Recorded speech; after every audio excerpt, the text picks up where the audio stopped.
पुष्पाराज नाम सुनकर फ्लावर समझा है क्या? फायर है। यह डायलॉग आज लोगों की जुबान पर है। राशन की दुकानों पर मिलेगी वित्तीय सेवाएं। अब राशन दुकान को बनाया जा रहा है डिजिटल। सोना 1225 और चांदी में 1375 रुपये की आई तेजी। LIC बनेगी तगड़ी चुनौती। 15,000 से अधिक वेतन पर नई पेंशन की तैयारी। 2,948 पंचायतों में उच्च माध्यमिक विद्यालयों के लिए नहीं मिली अब तक जमीन। 20 दिन बीते, सूबे के 5,100 गांवों में नहीं शुरू हुआ जमीन का सर्वे। तेजस्वी यादव का आह्वान, युवाओं के लिए, देश को बचाने के लिए नौजवान आए आगे। KYC OTP डालते ही बता रहा है इनवैलिड। सरकारी विभागों पर बिजली का 506 करोड़ बकाया। मनन मिश्रा छठी बार बने BCI के चेयरमैन। आधुनिक तकनीक से सुधर रही है बिहार की खेतीबाड़ी। विधान परिषद की 24 सीटों के चुनाव को हाई कोर्ट में चुनौती। बिहार में नहीं है पेटेंट सेल, पिछड़ा जा रहा है बाल वैज्ञानिक। नमस्कार, मैं हूं सुनील बॉबी और आप इस समय देख रहे हैं खास कार्यक्रम बिहार समाचार। बिहार समाचार में हम खबरों को लेते हैं अखबारों के पन्नों से। अखबारों में क्या छपा है और क्या है आपके लिए काम की खबरें। तमाम खबरों को बताने से पहले आपसे आग्रह है कि हमारे इस वीडियो को फेसबुक पेज पर देख रहे हैं तो फेसबुक पेज को लाइक कर दें और यूट्यूब चैनल पर देख रहे हैं तो यूट्यूब चैनल को सब्सक्राइब कर लें। और वीडियो पसंद आए तो लाइक जरूर कीजिएगा, क्योंकि आपका लाइक करना ही हमें मोटिवेट करता है, उत्साहित करता है और आगे भी खबर आपके लिए लाने के लिए उत्साहित करता है, ऊर्जा देता है। तो निश्चित तौर पर वीडियो को देखकर लाइक जरूर कर दीजिएगा। चलिए खबरों को बताने से पहले कल का सवाल का जवाब दे दे। कल का सवाल आपसे पूछा गया था कि हाल ही में किस गायिका की निधन हो गई है, तो आप लोगों ने, बहुत सारे लोगों ने सही जवाब दिया, लता मंगेशकर।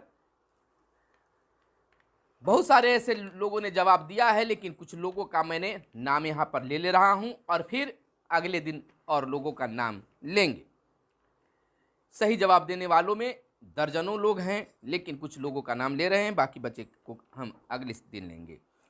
सोनी कुमारी, पंकज कुमार, सुनील कुमार परवलपुर, मनोवर अंसारी, इरफान अंसारी, मनोज कुमार राय बखरी, अखिलेश सिंह, राजदीप, प्रहलाद कुमार सिंह, दरोगा शाहनी, किरण देवी, आरती सिंह, अंशिका कुमारी, रियाज हुसैन, आशीष कुमार, नवल ठाकुर, सुशांत कुमार, हिंद मूवी सॉन्ग, सचिन कौशल, अमोद दास, जितेंद्र कुमार, मुनमुन कुमार, समरेश राय, अमित सिंह, रविंदर दास, रजनी कुमारी, इनका नाम ने मैंने लिया। और आज का प्रश्न आपके लिए बहुत ही आसान है। उम्मीद है कि आप तमाम लोग देखने वाले कमेंट करके नाम जरूर बताइएगा। देश के वित्त मंत्री का नाम क्या है?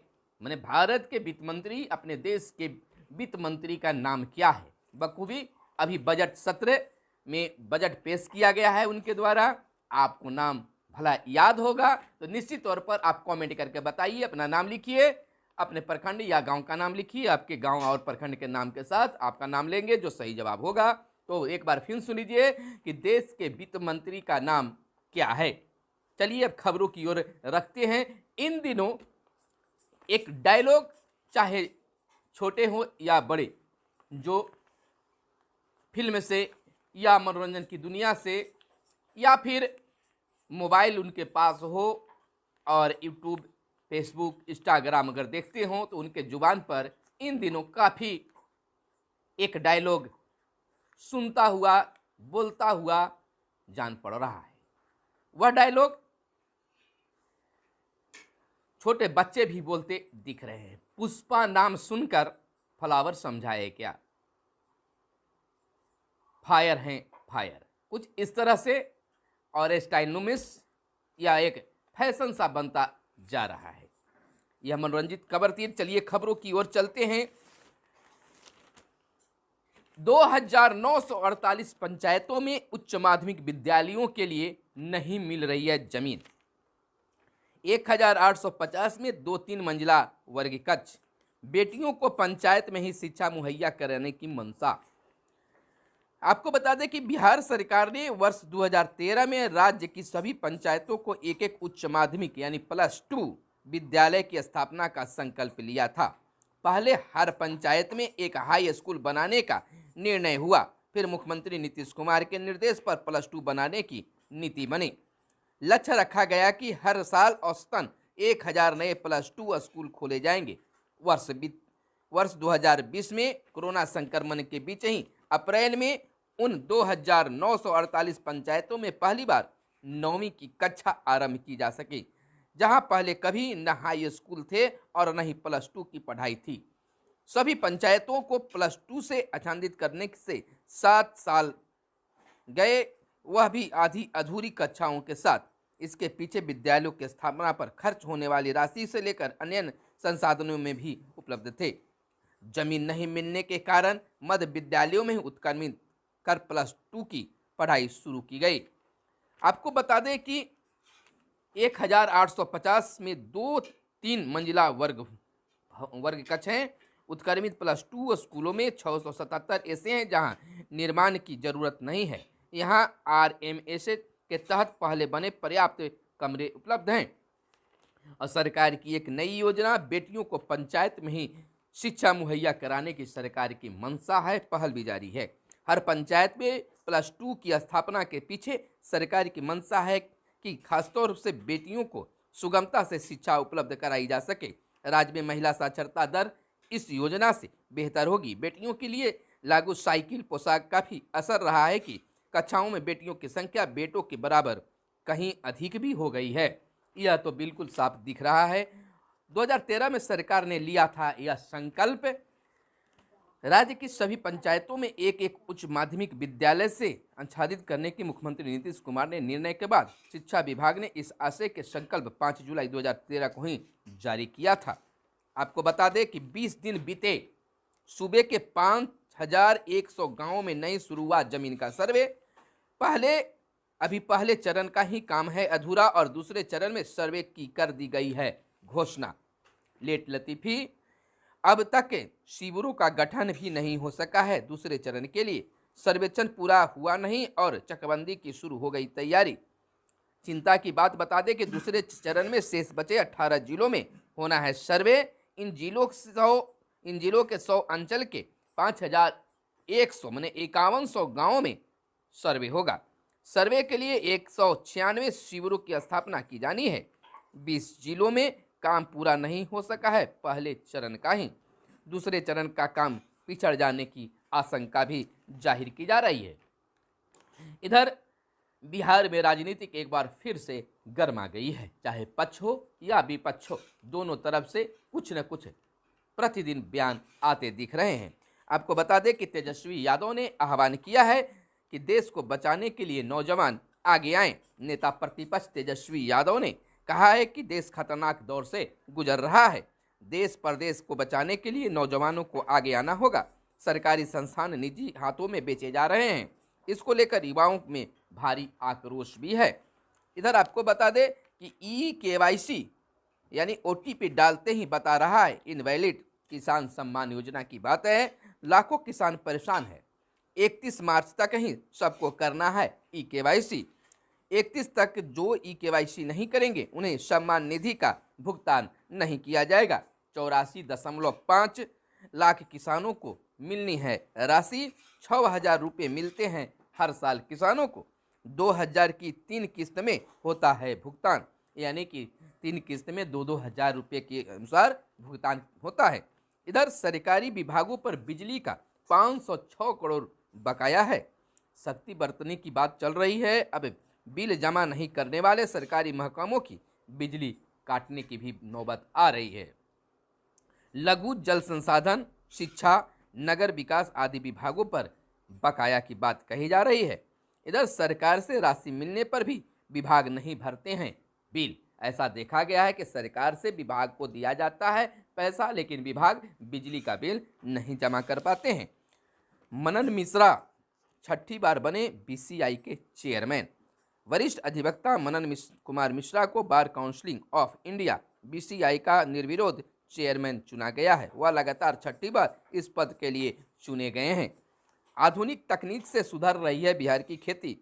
पूर्व मंत्री नंद किशोर यादव ने कहा है कि देश में आधुनिक तकनीक की खेती बाड़ी सुधर रही है। खेती में आधुनिक तकनीक के उपयोग से उपज में भी बढ़ोतरी हुई है और किसान खुशहाल हो रहे हैं। विधान परिषद की 24 सीटों के चुनाव को हाईकोर्ट में चुनौती। बिहार विधान परिषद में 24 स्थानीय प्राधिकार निर्वाचन क्षेत्र में किए जाने वाले चुनाव को पटना हाईकोर्ट में चुनौती दी गई है। हाजीपुर निवासी राजेश कुमार की ओर से हाईकोर्ट में एक लोकहित याचिका अधिवक्ता अवनीश कुमार ने दायर की है। बिहार में नहीं है पेटेंट सेल, पिछड़ रहा है बाल वैज्ञानिक। आपको बता दें कि पेटेंट सेल नहीं होने के कारण नियमों की नहीं मिलती है जानकारी और 10 साल में बिहार में सिर्फ एक बाल वैज्ञानिक अर्पित कुमार को मिला पेटेंट, यानी कि इसमें सरकार का ध्यान नहीं हो पा रहा है। तो इधर आपको बता दें खास खबर कि राशन की दुकानों पर मिलेगी वित्तीय सेवाएं। केंद्र ने डिजिटल आर्थिक सेवाएं पहुंचाने की योजना की है तैयार। 10,000 CSC को एक वर्ष में FPF से जोड़ा जाएगा। 8,000 सामान्य सेवा केंद्र अभी तक FPS से जुड़े हैं। 6 लाख गांवों तक पहुंचेगा सामान्य सेवा केंद्र नेटवर्क। 10 लाख तक मुद्रा लोन ले सकते हैं FPS डीलर और 80 करोड़ को राशन वितरण। कामकाज में हो रहा है सुधार। आपको बता दें कि केंद्र सरकार लंबे समय से समाज के अंतिम तबके तक डिजिटल और वित्तीय सेवाएं पहुंचाने की दिशा में काम कर रही है। इसी के तहत इलेक्ट्रॉनिक्स व सूचना प्रौद्योगिकी मंत्रालय राशन की दुकानों या फेयर प्राइस शॉप के जरिए देश के कोने कोने तक डिजिटल और वित्तीय सेवाएं पहुंचाने को लेकर नई योजना पर काम कर रही है। और इधर हम आपको बता दें कि LIC बनेगी तगड़ी चुनौती। नियमों में बदलाव से LIC का गैर प्रतिभागी कारोबार बढ़ेगा। SBI लाइफ, मैक्स लाइफ जैसी कंपनियों पर असर पड़ेगा। आरंभिक सार्वजनिक निर्गम लाने जा रही है। सार्वजनिक क्षेत्र की कंपनी भारतीय जीवन बीमा निगम LIC आने वाले समय में अपने कारोबार को गैर प्रतिभागी पॉलिसी की दिशा में मोड़कर निजी बीमा कंपनी को तगड़ी चुनौती दे सकती है। और इधर बात कर ले सोना चांदी की, तो सोना 1,225 और चांदी में 1,375 रुपये की तेजी रही। वैश्विक बाजार में सोना 67.69 डॉलर प्रति औसत बढ़ा। चांदी हाजिर में 0.93 डॉलर प्रति औसत की मामूली बढ़ोतरी दर्ज की गई है। और इधर बात कर्मचारियों की कर ले तो गुवाहाटी में केंद्रीय न्यासी बोर्ड की बैठक में प्रस्ताव पर हो सकती है चर्चा। 15,000 से अधिक वेतन पर नई पेंशन की तैयारी। EPS 95 के दायरे में आ सकते हैं 50 लाख और कर्मचारी। ज़्यादा मूल वेतन वालों के लिए नई पेंशन उत्पाद की जरूरत। कर्मचारी भविष्य निधि संगठन EPFO संगठन क्षेत्र के 15,000 रुपये से अधिक का मूल वेतन पाने वाले तथा कर्मचारी पेंशन योजना 1995 EPS 95 के तहत अनिवार्य रूप से नहीं आने वाले कर्मचारियों के लिए एक नई पेंशन योजना लाने पर विचार कर रहा है। वर्तमान में संगठित क्षेत्र के वे कर्मचारी जिनका मूल वेतन व DA 15,000 रुपये तक है अनिवार्य रूप से EPS 95 के तहत आते हैं। और इधर यूपी में 57 और पंजाब में 63% मतदान हुआ। उत्तर प्रदेश में 59 और पंजाब के सभी 117 विधानसभा सीटों पर रविवार को छिटपुट हिंसा के बीच मतदान संपन्न हो गया। और यूपी में सुबह में जबरदस्त उत्साह नजर आया और शाम 5 बजे तक 57.58% लोग अपने मताधिकार का प्रयोग कर चुके थे। पंजाब में 63.44% मतदाता वोट डाल चुके थे। इधर दुर्व्यवहार मामले में विधानसभा में तलब किए गए मुख्य सचिव और DGP। बिहार विधानसभा के अध्यक्ष विजय कुमार सिन्हा के साथ दुर्व्यवहार के मामले में विधानसभा में विशेषाधिकार हनन का नोटिस का प्रस्ताव लाया गया है। भाजपा विधायक संजय सरावली व ललन कुमार ने इसका प्रस्ताव लाया है। विधानसभा अध्यक्ष से 3 पुलिस वालों ने किया था दुर्व्यवहार। और इधर 1,000 कारतूस के साथ नवादा में तस्कर गिरफ्तार। लालू समेत 38 दोषियों को सजा का ऐलान होगा आज। आतंकियों से सहानुभूति रखते हैं कुछ दल, पीएम मोदी का बड़ा बयान। प्रधानमंत्री नरेंद्र मोदी ने बीते दिन कहा कि कुछ सियासी दल आतंकियों के प्रति मेहरबान रहे हैं और ये दल वोट के बैंक के स्वार्थ में आतंकवाद को लेकर नरमी बरतते रहे हैं। उन्होंने कहा है कि हमें ऐसे राजनीतिक दलों से सतर्क रहना है जो अपनी कुर्सी के लिए देश की सुरक्षा से भी खिलवाड़ करते हैं। तो यह थी आज की हर छोटी बड़ी खबरें जो आपको जानना चाहिए था। तो फिर मिलते हैं अगले वीडियो में, तब तक के लिए दीजिए इजाज़त। धन्यवाद। जय हिंद, जय भारत, वंदे मातरम।